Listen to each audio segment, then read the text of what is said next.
Good evening and welcome to Enough Rope. My production team thought it'd be a great idea if I wore this. They thought it would make my next guest feel comfortable. I'm not too sure about that, but I am delighted nonetheless to meet them. They're a remarkably successful Australian show business team and very sensible and interesting men to boot. Please welcome Murray, Anthony, Greg and Jeff, otherwise known as the Wiggles.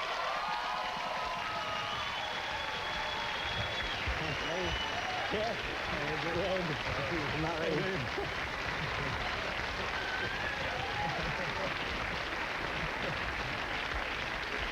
Did you miss that meeting?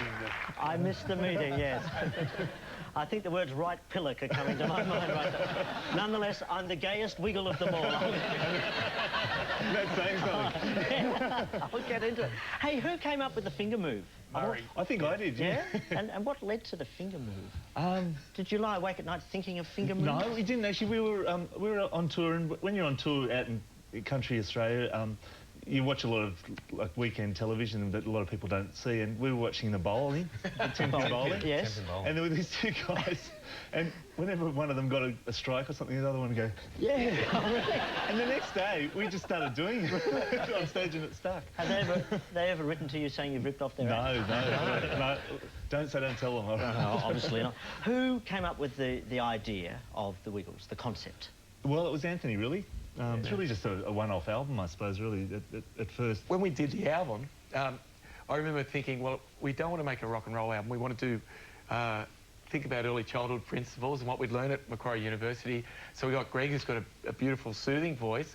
And I remember saying to the guy, we went to someone at ABC Records who said, if you're lucky, you'll sell 3,000 copies. And I thought, well, that's okay, because we weren't doing it I'd been in rock and roll and toured, and the last thing I wanted to do was tour. Yeah. And the ironic thing, the ironic thing is we've toured more than the Cockroaches ever did. I got this call from Anthony.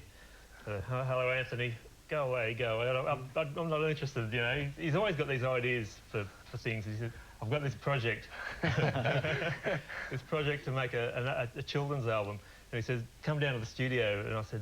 You said, how long will it take? How long is it going to take? So 12 years later. Got him a beauty. Do you remember your first gig? Whoever was our manager at the stage, Jeremy Fabini, had said to us, well, look, if you've got a record out, you've got a tour. And we all looked at each other and said, well, no, we didn't plan on doing that. And where do you play? Like, you know, what do you do? Can't do the pubs. So. No. That's right. If you go to Westfield. The very early happy hour. So, well, that's the point, because there was no model to go on, was there? You were the first people to do this. And things you take for granted, like airplay, they're not going to play on the radio. No. And they're not going to... No, that's right. Here's another back-to-back hot potato. It's true. So it's crazy. In America, they're getting our albums, the videos we put out 8, 9 years ago, and when we tour there, they go, boy, you guys have aged still, you know. Well, who came up with the Wiggles name? What other names were in the hat? Actually, I don't know if there were any others. Yeah. I think we had this song, Get Ready to Wiggle, and it just seemed really obvious. It was, and it's the way kids move too, so I don't... Sadly, there's no other thing else. You want the exploding prepubescent experiment or something like that, one of the early arty names that you thought of. How do kids react when they see you? How do they respond? In public or in the streets or something? Oh, no, when they come across the Wiggles, all four of you skivvied up, ready to go. You know what's funny, just with skivvied up, in America, skivvies is underwear. Oh, really? So when we were talking about, we wear skivvies, I thought, what? I mean, are some of them gobsmacked, or are they... Early on, we used to get, like, you'd always get a few in the front, particularly who'd cry, and you still do that occasionally. Yeah. You get that occasionally, because I think they're expecting you to be this tall. Because on TV, perhaps I should join the group. I'm actually that. Yeah, but then you get other kids who are just... The great thing about the child audience is they're really open. They're not standing up the back with their arms folded, you know, I'm too cool for this. If they like it, they just go for it and they just get into it, and that's great. None of them have chocolate cigarettes, just... Because I reckon a lot of people reckon that, that writing kids songs, how hard can it be? You know, it's a nursery rhyme melody, it's a few words about breakfast and Bob's your uncle. I mean, there's actually a lot more challenge to it than that, isn't there? Yeah. There is really, and I think a lot of our success has come from the fact that we studied early childhood education, and early childhood education is a little bit different to, say, doing primary teaching or other. It's not really curriculum based, it's more about coming from the child's perspective, and really the Wiggles has been, that's been the sort of bedrock that we're built on, this whole idea of thinking about what's in it for children, how do children think that's different, in a different way to adults. And so whenever we write a song, that's what we've got in mind. And so I think that it's sort of, there is a bit more theory behind it. It's not just hot potato, although that, you know, that works. Of course, there was the counterpoint of cold spaghetti, cold spaghetti. Let's never forget that. What's an example of a Wiggles idea that gets thrown out, that's not right? Well, the great moment, all the guys will know straight away, I came up with an idea to have Dorothy's question time. Or crash and burn, as we like to call it. Right. And you would think that'd be good for children. They get a chance to interact with Dorothy the dinosaur during the show. And of course I said, anyone got, you know, we had Jeff with the organ, beep, beep, beep, beep, beep. Dorothy's question time. Anyone got a question for Dorothy? And of course, look, kids put up their hands and they said, I'm 4. Or, I've got a dog, or, you know, you got a dog. Yeah, that's it. And it was like that. Yeah. And I got Flop Sweat on my skivvy, and I was talking to That's your next album title, Flop Sweat on My Skivvy, yeah. When you get on stage and, you know, if you get sweaty palms, you know something's not working. And I said to Murray and Greg and Jeff after it, well, what happened? And the guys, we were a bit caught up, a couple of years away from uni, so we went back to the guru at uni, Professor Kathleen Warren, who was, he's got a doctorate in drama, early childhood drama. Yeah. I rang up and said, Kath, this just totally, they didn't get it. And she said, well, remember, the under 5 doesn't know, not so sure what a question is. Change it to Dorothy's news time and you're on a winner. So it became Dorothy's news time, and on 4. He's 4! Yeah! Wow! It worked! Yeah! That's the skill. That's the challenge.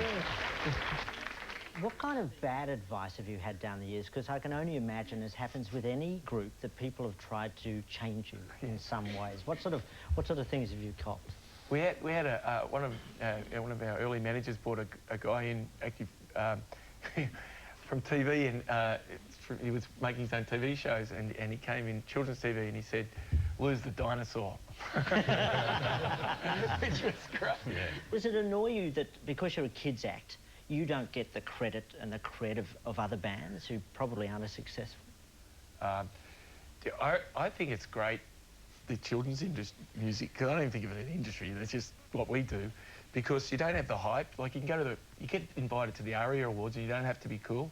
So you're sort of in the music industry, but you're in your own little world of it. But also, when we first started touring, we noticed, Anthony and myself noticed, there's a huge difference in the respect you gain from motel owners. Really? Yeah. You're the only band that tidies up their hotels.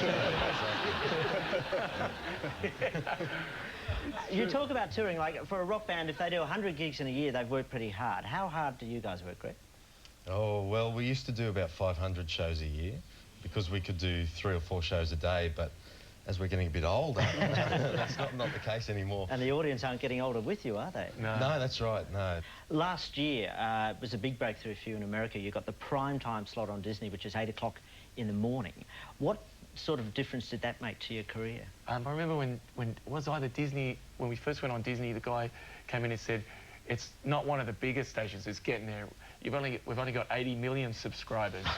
And we all went, all right, okay, well, you know, that'll do. But so that many people saw us. When we were in America, when we first started, we did Blockbuster car park, and 4 people.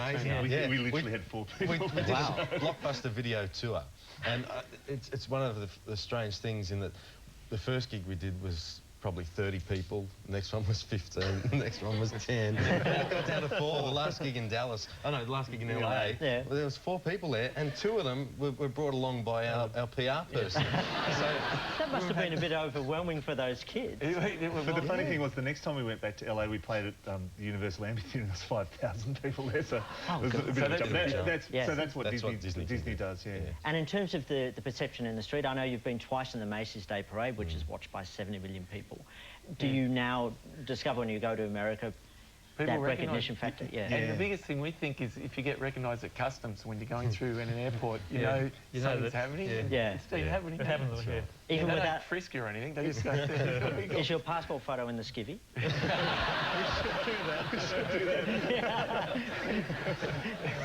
It's a weird thing though to be on the streets of New York, because we've been there many times and no one knew who we were, and now you can be just standing in the street and people come up and talk to you. It's actually fairly surreal. Well, it's surreal in the other way. I know that at the big day out earlier this year, Wilco, because you go to a lot of gigs, I've seen you at one, and Wilco were performing it, and their lead singer stopped and said, "Holy shit, is that you, Murray?" It's true. It was funny though, because I'm surrounded by like people younger than me, and the girl next to me said, "Are you someone?" I know you've also got celebrity fans in the States. There's Jerry Seinfeld, I think. Robert De Niro, is that right, David? Robert De Niro the day he came to the show was unbelievable. We were about to go on stage, and our tour manager, Laurie, who's American, came down and she was shaking. She said, "Robert De Niro just called. He's on his way to see the show. Can you hold the show?" Can you wait 10 minutes? We did for 5 minutes. Yeah. We did for 5 minutes. But when he actually came and watched, he was just in the audience and he was eating the popcorn, and it was straight out of Cape Fear, you know, when he goes to the movies. His little boy was there, wasn't it? We were trying to pretend that we didn't know he was in the audience. As cool as we get anyway. Every time Jeff would walk by, he's gone in. Was he there sort of going back like this, you know? Yeah. Know what you're on about, man. Absolutely. But Jerry Seinfeld was at the same show, so you're looking out and there's Robert De Niro and there's Jerry Seinfeld. And Ricky Lake. And Ricky Lake. Wow. They all came backstage. America's geared up for celebrities. They all know to ring up the tour manager and Joey Fatone. Joey Fatone from NSYNC came the same day as well. So he's probably trying to get a gig. We've actually got some footage here of Jerry Seinfeld backstage with you. Let's take a look at that. Disney put us on the television, so everything changed. Right, yeah. Now people know us. Yeah. It was great. We can walk down the street where we first started here. Right, yeah. No one knows. We actually did something at Disneyland and we were just dancing down the street like this. No one took any notice. But now it's all changed because they put us on television. Oh, sure. Yeah, that's been good, yeah. So. It's good to be a wiggle. That's good to be a wiggle. That's so cool. Tell us about when you met John Travolta. I was asked to be on road in the swivel chair, and so we went along. I'm on the swivel chair. The segment finishes, and then this one of the people on the floor says, "John Travolta wants to meet you." I said, "What?" He wants to meet the Wiggle. He wants to meet me. He wants to meet the Wiggle. You know? But he comes into the green room going, "Hot potato, hot potato." And we put our hand out to shake his hand. He said, "That won't do," and he gave us all a big hug. It was quite strange. You are the coolest guys in the world. But what didn't happen was I didn't get a photo of him. Because, I mean, I've been taking photos every day since 1990 as a photo diary thing of my life. And the one day he doesn't have his camera. And the one day he doesn't have a camera. What a shame. No one had a camera. Well, you're the man probably that can answer this question because you tour extensively. Now, on the road, and it's after 9:30, you can answer this. What Wiggles hijinks happen on the road? What do you get up to? Not much. It really, you know what's funny? Because we don't tour just us four. It's for us for the four dancers who play the characters, and also another 6 or 8 dancers. So we take a big cast around. But most of the dancers are a lot. I'm 40. Greg, you're about 30. 31. Yeah. 31. So, and then right up to Jeff, who's 50. And that's true, he's 50. And so the dancers are all in their 20s, and they're in it's like, and there's when they first start working with us, I think they're ready for a party that just doesn't happen. Do you ever get single mums trying to make a move? No. I mean, I'm not suggesting you would act on this, but actually, as you're touring, you know, fans. We don't get to meet because we do the classic show and then we move on. So you don't really get to meet people, but you get a lot of mail, and sometimes you're not sure if that picture was actually drawn by a 4-year-old. Kids, I gather, around the world are pretty much the same, but are parents different? Do you get extreme reactions from parents? They are a bit different. Yeah, kids are fairly much the same. We thought when we first went to the States we'd have to change the show a fair bit, but we found, surprisingly, we didn't have to change it too much, because I think a lot of those sort of cultural differences children haven't learnt yet at the age that we're dealing with them. But we do find in the States that the parents are much more demonstrative and loud and enthusiastic, and it's a bit of a shock when you first go out on stage and the curtains open and the whole audience is just going wow, and it's a real rush, and we do get a lot of the American fans. The parents will, like the whole family will dress as us, and so you'll have like the family, and the mum and the dad will be, which is great though. They spoil us as entertainers, because in America you go out and they just so right into it, and you know they make signs and so over the top, and then it does take a little cultural shift back when you hit back to Australia and you come out. The Wiggles. Which is nice. It's nice that the two things are really nice in different ways. It's like good, you know, and but for a second you've got to go, hang on, we're back home, we're just going to relax, relax. And when you go to New Zealand, it's even more laid back. Like, it's isn't it? So just the kids there on their own. Now, I do have to address, there are a couple of rumours about the Wiggles that we really should clear up, and I'd like to clear them up now, if you don't mind. The first is the issue of backmasking on your records, that you send naughty messages to children if you play the records backwards. And before you answer, this is Big Red Car as we know it. Yes, that's the way we do it, riding in our big red car. Okay, we all know that, we all love that. Now, it may just be me, but listen carefully if you play this backwards. Chew with your mouth open, chew with your mouth open, chew with your mouth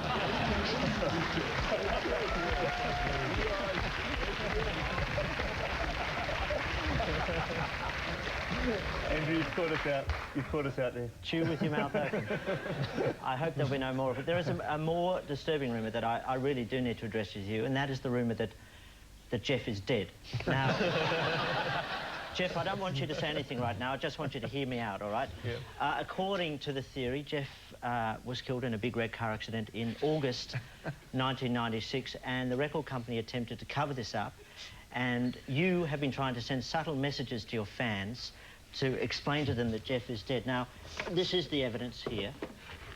First of all, from the Wiggles, it's a wiggly, wiggly world. If you see, Jeff is the only one with his head upside down, which is, of course, an ancient burial position, while the rest of you are flying. And these initials here, ABC, another bloody corpse. That's just...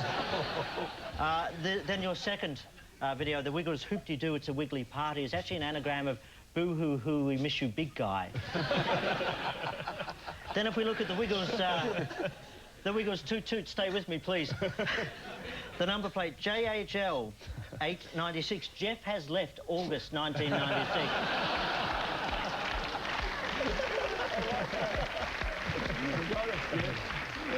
And of course, the Wiggles Wiggle Bay, everyone with matching layers to their skivvies except for Jeff's, which is black. Ooh. Jeff. Are you willing to deny that you're dead, Jeff? I am still alive. I am. Wake up, Sometimes Jeff. I sometimes wonder.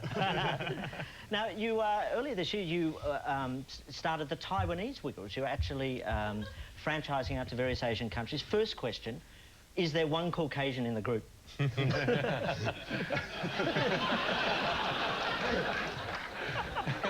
The red wiggle is a girl who's about this tall. Really? Yeah.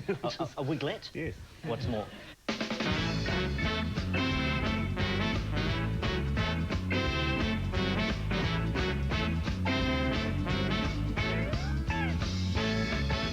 Greg, you also have a cabaret act which performs in Vegas. Do you, having worked with kids for so many years, do you have to sometimes remind yourself to pull it back and not to smile and not do that? Yeah, not do that. And say, hello, audience. Hello, here's an Elvis song. Well, actually, if you ever see my show, I probably do talk a lot like that, you know, because it's just so much a part of, you know, who I am. I mean, people often say to us, you know, what are we like as people? And really, our Wiggles characters are just extensions of ourselves. Yeah. You know, it's not like we have to act that much to be in the Wiggles as well. You know? There's always luck plays a part in anyone's career, but you guys have been extraordinarily successful, and you had no model to go on. What is it, do you think, that sets you apart from the others? What is it? What's the Wiggles magic?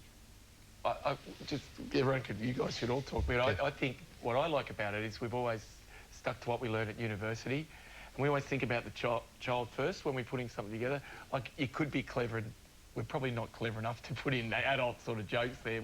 We never do it, and I think we respect our audience, and we never made jokes about our audience, never made jokes about the kids who come to the show, and when they're at the show, we never say sit down or anything. If they want to get up and go crazy, great. So we generally like our audience, and we like the parents. We like the whole thing.